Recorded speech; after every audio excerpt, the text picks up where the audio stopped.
This is a CBC original podcast. Discover what millions around the world already have. Audible has Canada's largest library of audiobooks, including exclusive content curated by and for Canadians.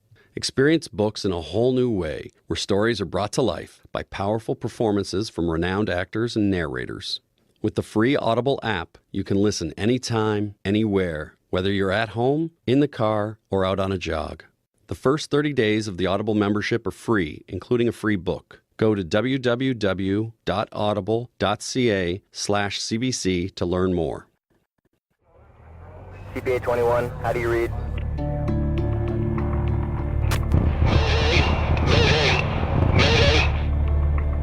I really want to know what happened, and it makes me extraordinarily angry that it's always been a big secret. Uncover Bomb on Board, investigating the biggest unsolved mass murder in Canada, CP Flight 21. Get the Uncover podcast for free on Apple Podcasts and Google Podcasts. Available now.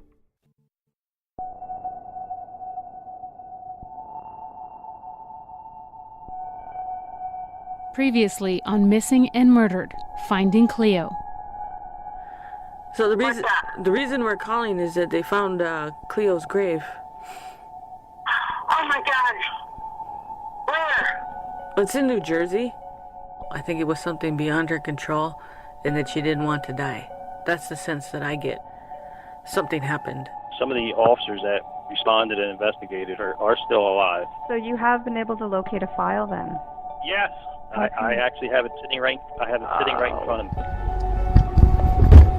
I said I'm working with a family and they've been looking for their sister, and we think that it's that the sister they're looking for is your daughter Cleo. And she said, yes, it was my daughter Cleo, but she took her life. She took her life. But the journey doesn't end here. The question remains, what was your life like? What were your adoptive parents like? Why did you have to die so young? I'm Connie Walker, and this is Missing and Murdered, Finding Cleo, an investigative podcast by CBC News. So we have about half an hour till we get to Johnny's place. I'm in a van with Christine. We're on a highway in rural Pennsylvania. It's the middle of the afternoon in July, but it's dark and gray outside and starting to rain. How are you feeling? Pretty good. Yeah? Yeah, I'm excited. What are you thinking about? I hope the rain doesn't kill my camera because I'd like to take some shots. We've arranged for Christine to be here with us for the next few days, to get to see Johnny for the first time since she was a baby. Christine believes that this reunion, this entire trip really, is meant to be. Cleo has come to me in my dreams, and I knew something was coming. You know, today, all these things that have happened in the last week or the last few months, it's really a culmination of everything that I've been waiting for many, many years. But it's not only the reunion with her brother she's excited about. We're also going to take Christine to New Jersey to visit Cleo's grave, and once and for all, to try to get the answers she's been searching for about her sister. What does it mean to you that all of this is happening now? I have attachment disorder and OCD and all that other, these other challenges, and so what's happened with me is sometimes I'm unable to express my emotions even though I'm feeling something on the inside. I think that's a survival thing. Like right now I'm really trying hard to contain myself and not spoil a moment, like I want to absorb everything. So I want to be 100%. Are you feeling anxious? Not so much anxious, just I don't know how to describe my feeling. It's just like overdue. I feel nervous. I feel overdue. You feel overdue? Yeah. It's not like this man is a stranger to me. In some ways, yes. In other ways, no. This is my brother. So I'm excited, even though it's raining. It's been months since we started this journey with Christine and Johnny. Along the way, we're uncovering some difficult truths about their sister, Cleo. about their mother, Lillian, but also about their own childhoods. What's it like to hear that and to learn that? I know my mother wasn't perfect. I think our Creator gave my mother this range of children for a reason, right? I was given to her because I don't remember a lot, and that I wouldn't have that same harshness towards my mother. I was always forgiving and patient with her. I think she needed me on some levels, and that's why the Creator made me the way I am. You know, like, the life I live now is a direct result of the things that were taken away from me. With me and my siblings, the reason we're so important, or I'm so drawn to my siblings, is because we all have the same experience, the same rejection, apprehension, isolation. Right here. We're very close. It's just a few minutes later, but by the time we step out of the car, the rain has completely stopped.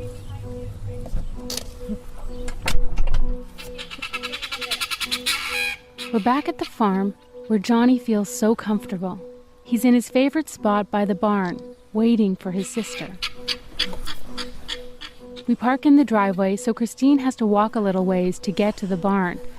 As soon as she rounds the corner, they see each other, and a huge smile spreads across her face. She looks like my mom.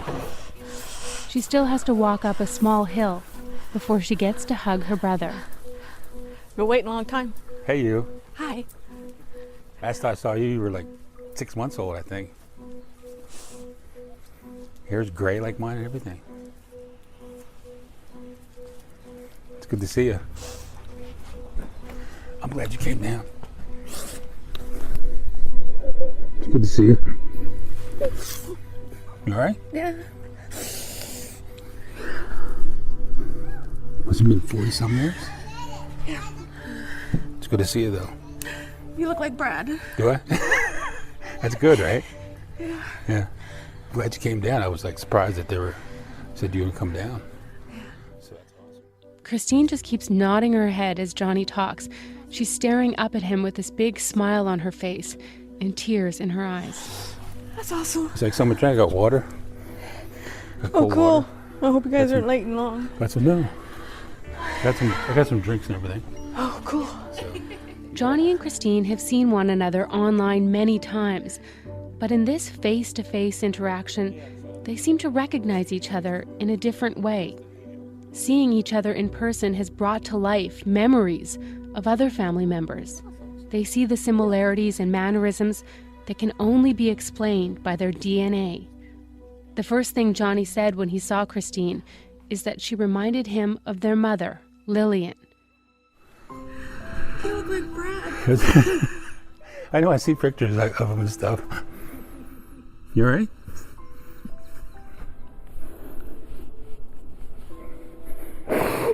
It's good to see you, though. He looks like my son. Yeah. Can I sit down somewhere? Sure. Have a seat over here if you want. Christine sits down on a large straw bale next to Johnny in the barn. Before we arrived, Johnny's friends joined a few tables together to make one long one. They're covered in white tablecloths and fresh flowers. One of Johnny's friends hands Christine a napkin, and she dabs at her eyes. 46. I noticed Johnny's adoptive sister, Erica, is there too. I met her the last time we were here. She's recording the reunion on her phone and posting it to Johnny's Facebook page so that all of the Semeganis family back home can see this reunion. Last I saw you, you were like, I guess 6 months old, I guess, maybe a little older. Yeah. That was that one group home we were at. It was a long time ago. Mm-hmm. How old are you now again? 46. 46. 46. 5 years ago. Mm-hmm. It's a long time.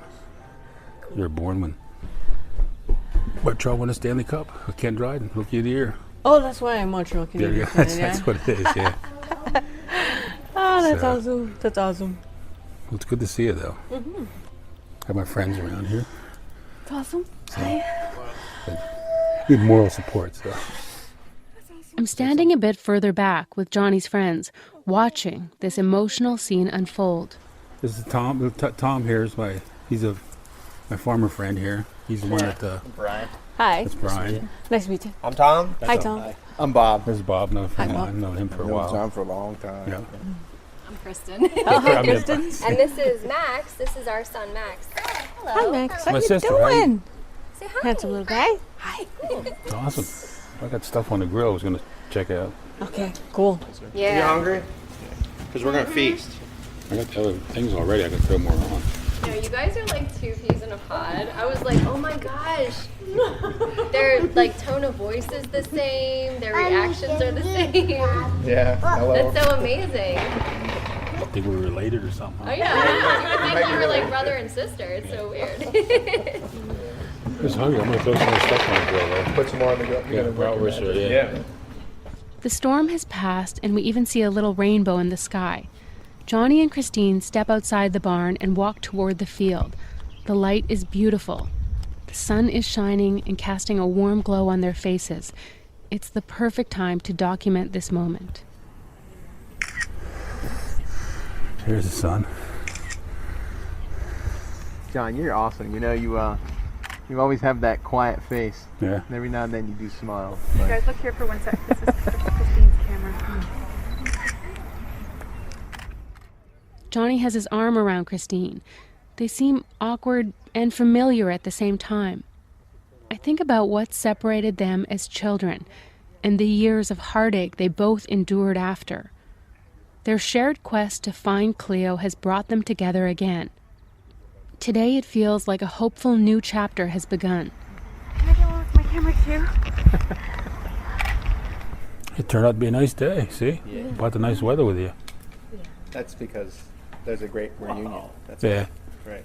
There's a reason for it. I know, seriously, the rain stopped when you arrived. Yeah. It was just like the It was pretty hard before.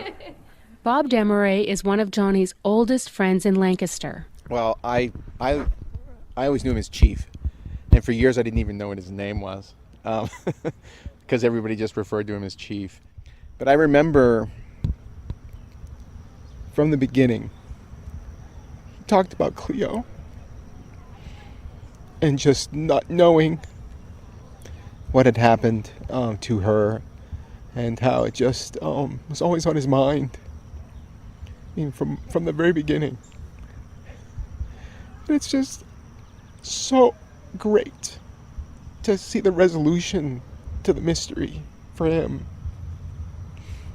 It's been quite a journey for him and for his friends who've known him all those years. I mean, you can tell I'm really I'm choked up by it, but It seems like Johnny has such a strong support system of friends here in Lancaster. it was just we talked about all that has come out of what you guys have found and how freeing it has been for him, especially. He said that to me one day. He said, like, I can talk about Cleo in a different way, and I can not talk about it anymore. So that it's for him has just been so life-changing and so amazing. While we talk to Bob, Johnny goes back to the barbecue. Christine is sitting near him, chatting with some of his friends. She's been emotional this whole time, but Johnny seems to be taking it all in stride. He looks calm and content. Well, he's not done processing this. I mean, it's decades. One of the things I thought was amazing was when you guys sent him the Facebook photo, or you sent him a photo of the gravestone, and he put it on Facebook for the rest of us to see. And one of the sweetest things he said was, "We can't fault that family. They loved her too." You know, and that was so amazingly emotionally mature. I was blown away by that. I'm like, wow. And here's a man I've known all these years, and I've known there's depth to him. But that's a level that's a level that many of us can't get to. That forgiveness. Yeah, back. What do you got? I gotta be real hot. Burgers are done. I usually like that, but they smell good. I made them earlier. I was here and went to the store and did everything. I tried to do normal things. It was hard. I even took a nap this morning, which was very unusual. Because I had to, but I was like, oh, what's... Were you feeling nervous or why? Do you say dessert? Yeah. Johnny says dinner is ready. Burgers are ready. There's more to be coming up. Everyone eats and visits, and then it begins to get dark. The barbecue embers are fading, and most people have left. But Johnny and Christine are still talking inside the barn.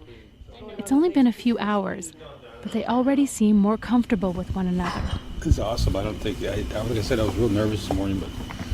A little nervous, come on. It seems like I'm reading about someone else's life. It's not supposed to happen. Turn the TV on and like, oh, they got an interesting life.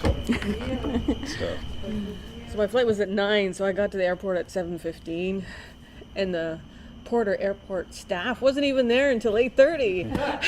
So I was there all by myself for a long time. But there was a shiatsu massage chair there, so I tried that out. Very worthwhile, yeah. Yeah, used up my spare change getting a massage, so it wasn't all bad. You guys both did some self-care today. Yeah. Johnny had a nap, you had the massage. Yeah.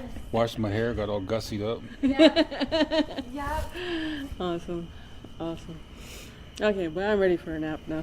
I'm ready to sleep. Can we give you these flowers for your... Oh, yeah. Yeah. Certainly.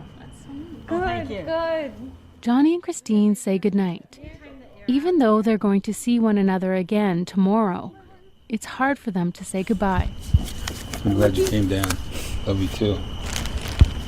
I'm glad you came down now. Thank you for the flowers.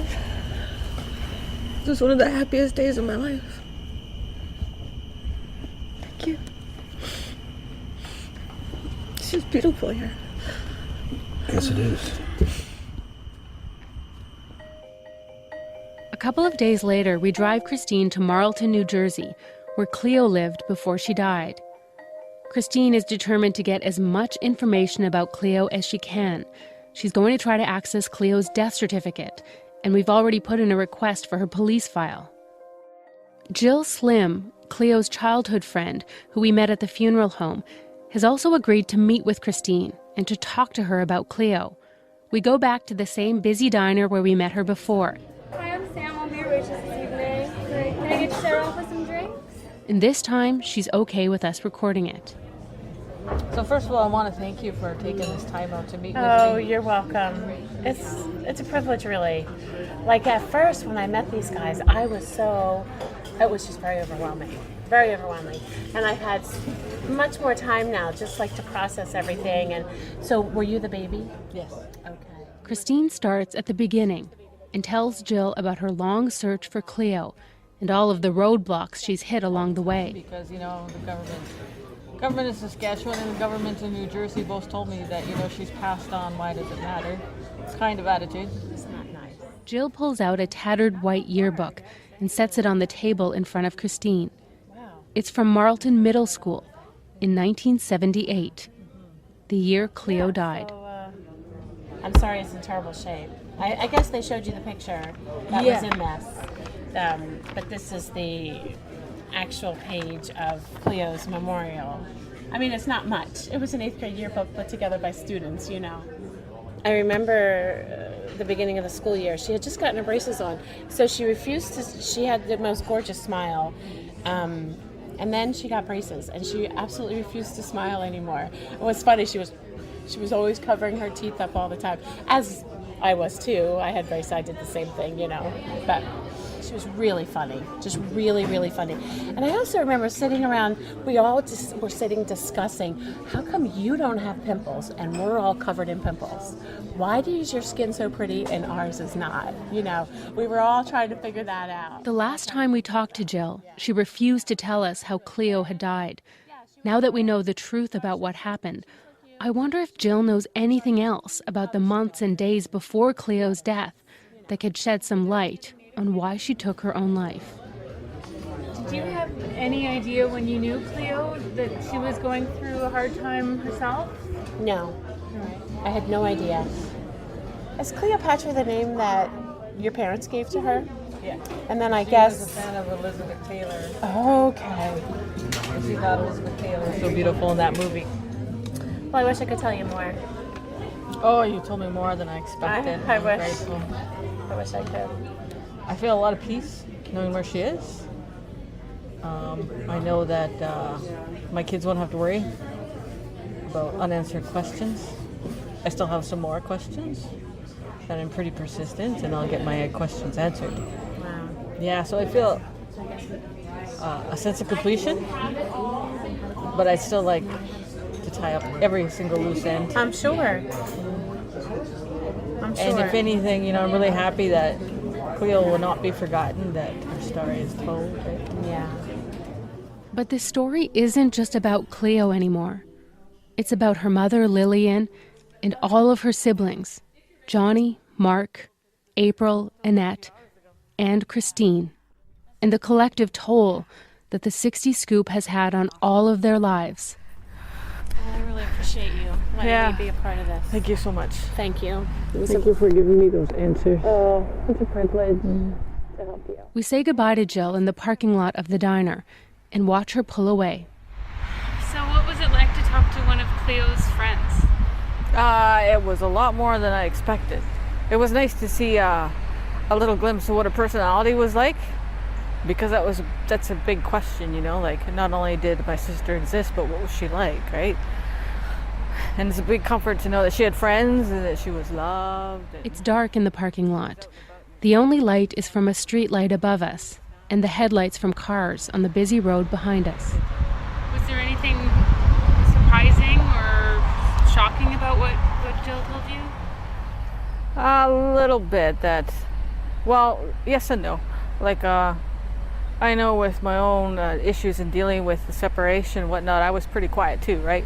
I didn't let anybody know, right? I just handled it by myself. Because I was already physically by myself, you know, like being, you know, a different race and being so different. So it didn't really surprise me that her friends did not know. So that kind of made sense. Like what she was going through? Yeah. Or what might have led her to taking her own life? I know exactly what led to her taking her own life. Was being isolated and having a memory of, you know, coming from somewhere and being unable to plug in or to fully accept the new life that was laid out before you, you know, and knowing that you came from somewhere else. And for her to deal with that kind of loss with no explanation and no choice, and to lose her mother, you know, everybody loves their mother, no matter if their mother was good or bad. Everybody loves their mother. Everybody loves their father. So, you know, and I think the pain of her losses was just a little too much for a 13-year-old. You know, I can't imagine. So. Was there anything comforting about what Jill told you about Cleo?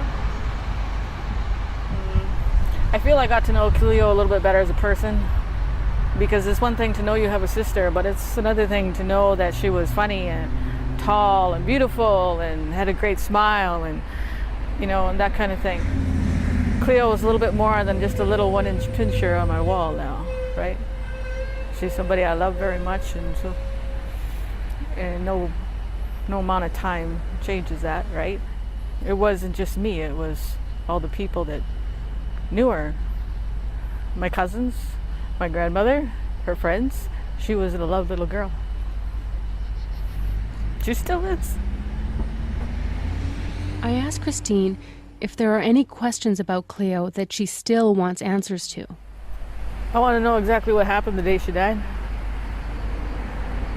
I want to know who was in her life closer to the end. I want to know what she was showing me in her dreams. Do you ever worry that finding all the answers might be too painful? There are things in this world that I wish I had not seen. I don't think there's any horrific thing in this world that I have not experienced myself. And I think that I'm her sister because they know I'm relentless. And I won't stop until I get those answers. I have some answers, but I want more. So there's option to try to get Cleo's death certificate. Is that something you want to pursue? I'll get it. I'll get it. One way or another, like this journey of these last few months, actually these last few years, I think everything in my life has happened, you know, to prepare me for this and what's to come in the future, right? And when I was 12 years old, you know, hiding under my kitchen table in the dark, you know, I realized that nothing was going to save me from the abuse that was occurring to me at that time. I reached a point that Cleo could not get past. So I thought, no one's going to help me. What do I do? No one's going to save me.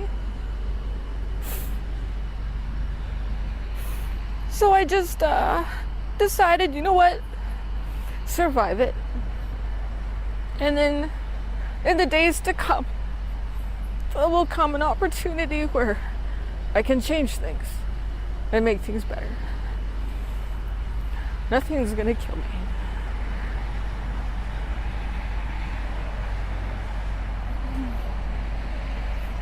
So I know why she did that. I know why. Christine wipes away her tears. Once again, I'm at a loss for words. I know she's referring to sexual abuse she endured as a child. It's such a devastating revelation. I don't want to keep probing, because these are obviously painful memories for Christine. But she doesn't need any prompting. She's ready to share her truth. Yeah, when I was 12 years old, I came home from school one day and I hid underneath the kitchen, locked the door, I pulled the curtains, I took the phone, because, you know, I had a long cord attached to the wall. And I was under my kitchen table, and I knew that whatever was happening to me shouldn't have been happening to me. I knew it wasn't right. Nobody had to tell me that. So I was looking through the phone book, wondering who will help me. And so I found the Human Rights Commission. I didn't know who else to call. So I called the lady, and I said, something is happening to me that it shouldn't be happening. Can you save me? And she gave me shit, the lady on the other end. She said, does your mother know you're calling? I said, no. She says, well, how old are you? And I told her I was 12. She said, well, you shouldn't be calling. You're wasting my time. You need to talk to your mother. And she hung up on me. There was a few hours until my mom came home. And it was then that I just had to think, you know, is this gonna kill me? Or do I just continue on and wait for better days? So I just decided that even though as painful as it was, that I was just gonna wait for better days. But it's a hopeless feeling to know that no one's gonna save you. No one's gonna help you. And you have to do it yourself. You can't tell anybody, because I was an expendable child. But then the Creator gave me a child and more children. And whatever was taken from me, I took back. So everything that I went through, my kids will never suffer, or my granddaughter. No child comes after me will ever be lost again. So that's why I did this. So that's why I'm here.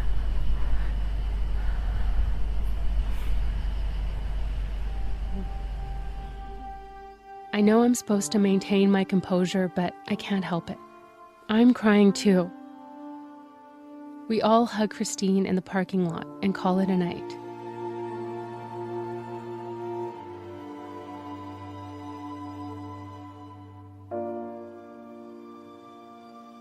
I think again of what April and Annette told their parents about the sexual abuse they experienced as children in foster care. And I think of Raven Sinclair, the woman we met who is studying 60 Scoop survivors. Her research is still in the preliminary stages, but she told us the majority of the adoptees she's interviewed were also sexually abused as children. I can't help but wonder, did Cleo go through this? Was there any truth to the story that her family heard about an assault while hitchhiking home to Saskatchewan?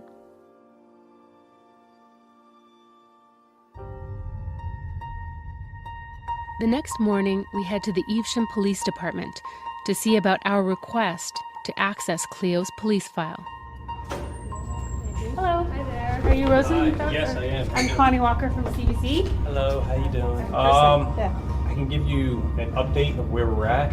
We do have to give it to the county because the way it was investigated. We need approval from the prosecutor's office to. Okay. So you submitted the OPA request. Yeah. The OPA request went to our OPA manager, and I'll bring her Lieutenant out. Rosenberg says that he needs approval from a county prosecutor before he can show us Cleo's file or even her death certificate. I also spoke with the registrar upstairs. Even in New Jersey, unless it's to a family member, I cannot release even a copy of the death certificate. It's gotta Even be if it's not certified? correct. I called her back and I asked her yesterday specifically. She said if it's a family member, yes. But if it's a non-family member, then it's What about if it's a biological family member? and that's what I said. As a brother, sibling, she said, no. She's like, that's fine. So as Cleo's sister, Christine can try to access Cleo's death certificate from the county and maybe even her police file. But before we go that route, we want to try to talk to Cleo's adoptive family. Okay, I just want to make sure everything's good. Is your battery power? It's good, but you have that extra case, right? I do have extra case, yeah. So we should make sure to bring that in. All right, okay, let's go. It's been a few months since we were last here and met Mrs. Madonia. At the time, she told us she was having major health issues. We've been trying to reach her again since we began planning this trip to see if she might want to meet with Christine or if she would do an interview with us. But she's never responded to our emails or phone calls. We try to reach Cleo's adoptive brother without any luck. We also try to get in touch through another relative and the library where Mrs. Madonia volunteers. We don't hear back from her, so again we knock on her door. But when we arrive, Mrs. Madonia is not happy to see us. The people we contacted had let her know, and she's upset and annoyed at us for trying so hard to reach her. She says she's nearly recovered from her illness, but she's changed her mind. She feels we've invaded her privacy and is adamant she doesn't want to talk to us anymore.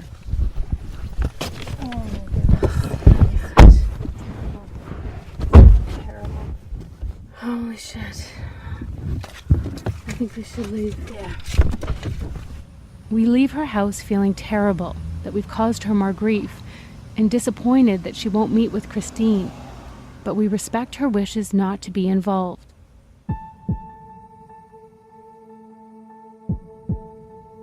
We know Cleo took her own life, but Christine wants to know exactly what happened the day Cleo died. But without seeing the police file or talking to Mrs. Madonia, I wonder if we'll be able to find out any more. Is this as far as we can go in Cleo's story? We head to the township's registrar's office to see if Christine can get Cleo's death certificate. She's her biological sister, but she doesn't have any documentation or proof of that. Will her word be enough? 201, so maybe in here. Might be right here, actually. We step into the room and walk up to a large counter. The clerk comes to see us right away, and Christine has rehearsed what she wants to say. Hi, my name is Christine Cameron. Christine? Yes. Hi. I'm here from North Bay, Ontario, Canada. Okay. I'm here to request records and any information you may have regarding my sister, Cleo Madonia. Okay. She passed away? Yes, in 1978. Okay, here Yes. in Marlton? Yes. Okay, do you have a driver's license? Yes, I do. Okay. And I also need you to complete this information. You would just fill in her name here, Uh-huh. date of death, her father's name, and her mother's name, but her mother's maiden name. Her mother's maiden name? And I don't know what that is. I'm worried we're about to hit another bureaucratic brick wall. Yeah, I wonder if it's biological or probably adopted name. What do you think? oh, I thought this name is familiar. Police department helps you out. Yeah. Okay. Do you want to write your mom's name in there as well? I don't know if that's at all. I'm not sure. What do you think? You could ask her, I guess. Christine hands the form back to the woman across the counter. She looks it over carefully, but stops at the section about Cleo's mother. Oh, what's her maiden name? I don't know her maiden name. I don't know how to spell it. Okay, I'll sort of help you. Okay. But you have to tell me, and I'll tell you. Let me find it because it's an old certificate. I'm not sure what Christine is going to say. I don't know her maiden name, and I don't think she does either. Never mind, because it's not. They have dashes. Whoever gave the information didn't know the mother's name. Okay, why don't you have a seat? It's going to take me a couple of minutes to shrink it down. Okay. Okay? That was good. I'm surprised. It looks like even without that information about her adoptive family, or really any documentation showing their biological sisters, Christine is going to get Cleo's death certificate. I feel a bit nervous. No, not me at all. I knew I was going to get it. How do you know? I just know. I knew there would be no trouble. She wanted to be found. She wants us to know. Paving the way. Here's the death certificate. Oh, thank you. That's thank your, you very much. Here's your driver's license. I'll put the receipt in here. Let's go down the elevator. So right now you're holding an envelope with Cleo's death certificate. I knew I was going to get it. I knew this morning. Are you nervous to read it? When are you going to read it? Oh, the parking lot and good light. Don't want to be too excited and then have somebody tackle and take it away. Are you worried about someone taking it away? Sometimes. The registrar's office is in the same building as the police department. As we pass through the lobby, we see Marnie, who is waiting for an update from Lieutenant Rosenberg about Cleo's police file. He had the file in his hand the first time he came out. Oh, that's what I thought. How big is it? It's thick. It's thick. Okay. Christine can't wait any longer to find out exactly how Cleo died. She opens the envelope with Cleo's death certificate. What does it say? Acute massive cerebral hemorrhage. Self-inflicted. Cerebral laceration, gunshot wound of head. Cleo died of a self-inflicted gunshot wound on December 22, 1978, at her home in Marlton, New Jersey. We don't have much time to process this because Rosenberg is on his way out, and Christine is still worried that someone might come and take the document away. Okay. Can somebody run this out to the truck first? Okay, sure, I can take it out. Yeah. Do you want me to take it out? Yes, or please. why don't you take it out? Yeah. Okay. All right. Yeah, run all that out. She's worried someone's going to take it away from her now. Yeah, run it out, please. I guess we could sit down and wait for Rosenberg. Do you want to? As soon as Marnie gets back, Rosenberg appears. He hasn't gotten back to me yet. Okay. Yeah, I'd really be appreciative of any information that you could share with me and my siblings. I know. So, I think once they give me the A-OK, I know I'll release it. It's just the law. I gotta wait until the attorney gets back to us. Rosenberg says they're still waiting for permission to release Cleo's police file. But in the meantime, he's able to give us the names of 2 retired police officers who investigated her death. So much. So Tom, that is Bresnan and John Wainwright. And do you think that they're in Marlton I believe so. Cherry Hill? No, I believe they're in Marlton. In Marlton? Yeah. Rosenberg says that when he spoke to the county prosecutor, they were shocked that the file was even still in existence. It's their policy to destroy all files that are closed after 5 years. Cleo's file should have been shredded in 1983. He has no idea why they still have it. We head back to our van, and Christine starts to go over the death certificate in detail. Immediate cause of death is acute massive cerebral hemorrhage due to a consequence of cerebral laceration as a consequence of a gunshot wound to the head. Yes, an autopsy was performed. It's hard to believe this is where we would end up. After hitting brick walls with governments in Saskatchewan and New Jersey, Christine is now holding a copy of Cleo's death certificate. Is ruled as suicide, self-inflicted. Although this is more information than she ever expected, it's not enough for Christine. So yes, I would like to get some information on her police file just to say that, just to affirm that she wanted to come home on several occasions, right? I think it exists for a reason. I don't believe it's a coincidence that it still exists. I think there's some things that she wants us to know. Yeah, what was your reaction when he said they're usually destroyed after 5 years, but they still had this one? Yeah, I knew that they would have something, right? Because even the last few weeks is not a series of coincidences. It's things that she wants us to know. I sometimes get this overwhelming feeling of just unshakable faith that everything is going to happen, and I don't need to worry. She only had a few minutes with Lieutenant Rosenberg, but Christine feels hopeful after talking to him. Yes, you're a police officer, but there's humanity in you that wants to help us, so just make it happen, is basically what I was trying to tell him. So I think we'll hear from him at the latest tomorrow morning, but I'm thinking probably around 2 or 3 o'clock today. Do you think he got that message from you? Oh, yeah. I think so. And if not from me, then from Cleo. She shouldn't be forgotten or swept under the rug, and this is why I fight so hard, so I feel a lot of satisfaction today, and there's more satisfaction to come. We find the address for one of the officers that Lieutenant Rosenberg said worked on Cleo's case back in 1978. We have no idea if he's home or if he'll even remember her case, but we decide it can't hurt to ask.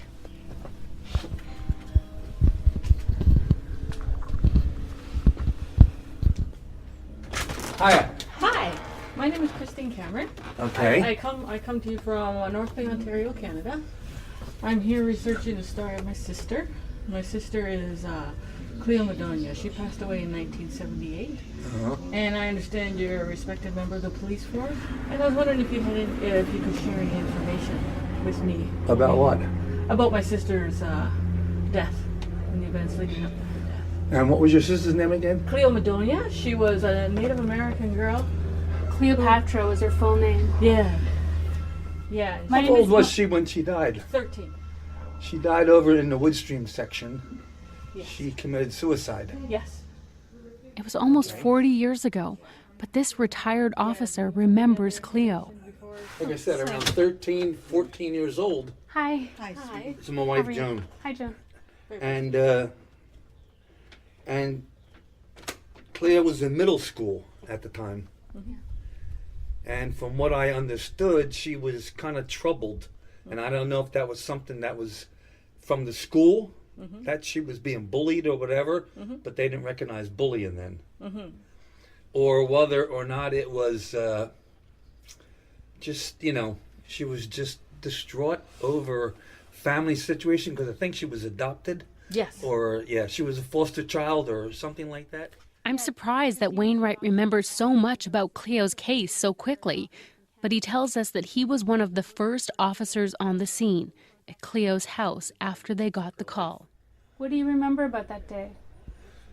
I believe that it was like, could have been like when school was out or middle of the day. Yeah. That rings a bell. And I do remember, I believe she used the firearm to take her own life. Yeah, she did. Yeah, I do have her death certificate. But if you go to have you been to Evesham PD? Yeah, Lieutenant Rosenberg is... We explained to him that we've been to the police department, and Lieutenant Rosenberg is still working on getting us permission. I wonder again why Cleo's file is so thick, if they knew right away it was a self-inflicted gunshot wound. Would there be much in the file if it was a suicide? Well, yeah, there might be. There would be the initial report. She found at home? Yeah, she was found up in her room. Because I know I was the supervisor that day. So if I wrote the report, I mean, I would make it as detailed as possible. What would you have been investigating at that point if she had been found with a self-inflicted gunshot wound? Well, we would first find out, you know, is it really a suicide or was there foul play involved? But, you know, it would tell you whether or not she had killed herself with the firearm, whether someone else did it. The autopsy show? Yeah, the autopsy could tell that. Do you remember what Cleo's autopsy said? No, I don't. I like I said. We tell him what her family believed about Cleo's death and about the article we found in the paper the last time we were here. I don't know if this rings a bell at all, but about 3 weeks before Cleo died, a teenager from Cherry Hill was hitchhiking on the road, and she was picked up by somebody and sexually assaulted, but not killed. She survived. See, I don't recall that. Because we were told that she was raped and murdered in Arkansas, so we were looking in the wrong state. And that she had been hitchhiking, and that she had been sexually assaulted. I don't remember that one in. Because Detective Rosenberg kind of indicated that there were some similarities between what Christine had heard about how her sister died and what was in the file, but he didn't. Well, you know, those are all underlying facts. I mean, if in fact she was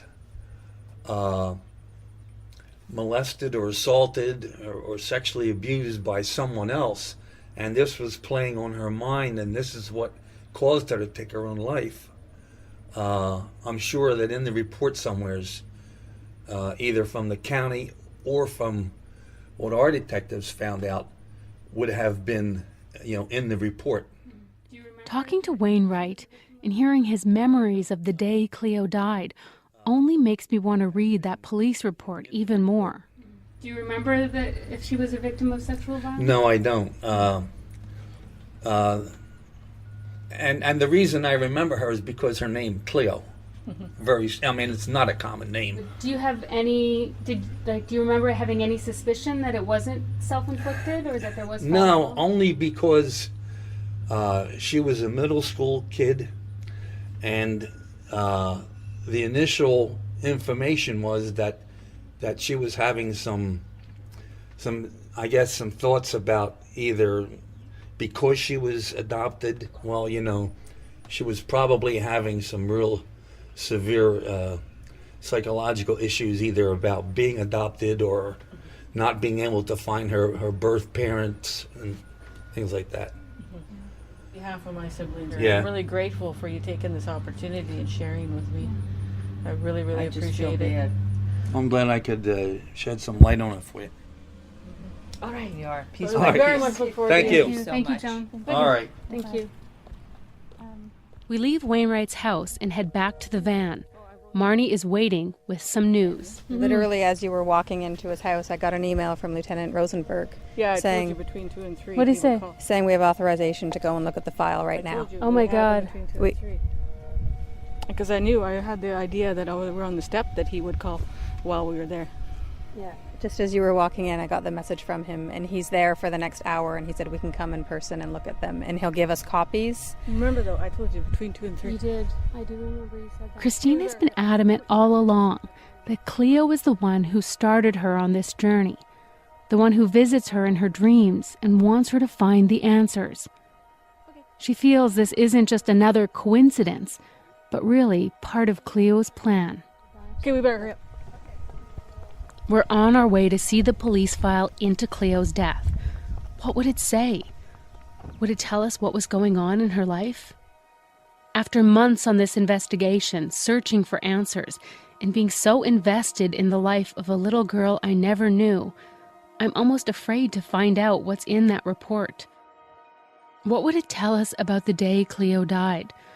What would it tell us about the weeks leading up to her death? It's only a few minutes before we're back at the police station. Are you at all worried about seeing something you don't want? No, there's nothing that can surprise me. We head inside the police station, and another officer, Lieutenant Friel, is waiting for us. Hello, how are you? You want to come on in? Good, I'll follow you, Christine. Friel leads us past a locked door and into a small windowless room. I have paperwork for you. This is yours. He hands me a stack of documents, about half an inch thick. This looks like the typewritten police report we've been hoping to see. Thank you. Okay. Thank you very much. I'm holding the file, but my eyes are on another, smaller stack of papers, still in his hands. They look handwritten. This is the originals. What are you looking for here? I was given this. There's copies of all of them. I think that The paper looks yellowed and faded. Is that Cleo's handwriting? What are these? Are these letters that she wrote? Lieutenant Rosenberg, would you be able to assist us where these letters have come from? There's some notes that, from what I read, they were from classmates that she had written to friends in school. Okay. And that they were aware of a lot of what was going on. That's what it seemed. It was basically just amongst friends, classmates at the time. Okay, are you ready to read some of these? Yeah. Can you read them out loud? Hey, Speed, hi, making... We sit down at the table and Christine starts reading some of the letters. I'm about to come over on Saturday. They're hard to understand. The writing is a little faded in spots, and the handwriting is messy. But this is Cleo. My brother's birthday is today. He's 15 or 16, I'm not quite sure. He's an asshole. I will help you. She wrote these letters in the police report. Somehow, almost miraculously, this file still exists. And 40 years later, Cleo's baby sister is sitting in a police station hearing directly from her. On Saturday, let's go to the mall. Do you want to? Let's go see Up and Smoke. I saw Barry and I said hi. He is so cute. I think he's cute. My grandmother is in the hospital. She has to get an operation. Never knew you liked... It's so strange to be here with Christine, reading letters Cleo and her friend wrote to one another. There's one dated December 10th, just 12 days before she died. Why does it say Barry is underlined? I love Barry. It's all underlined. Who's Barry? I'm just skimming through the... Oh, I see. Yeah, this is... That one's to Lori? Lori. Does it say on the code sheet who Speed is? No. Who's Lori and Speed? There's something in here about my mom says she'll forbid me to see you. She says I'm going to have a gun to protect me from rape.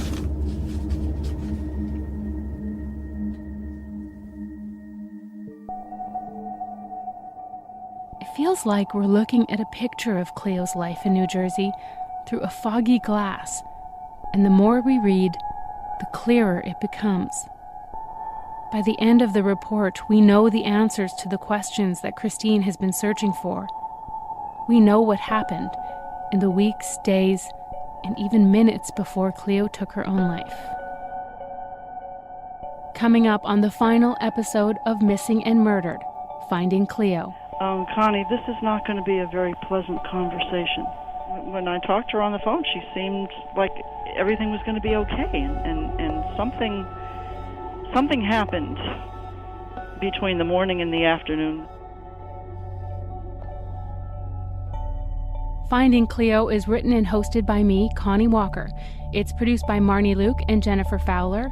Mika Anderson is our audio producer, and Heather Evans is our senior producer. Special thanks to Yasmin Matherin for her editing help.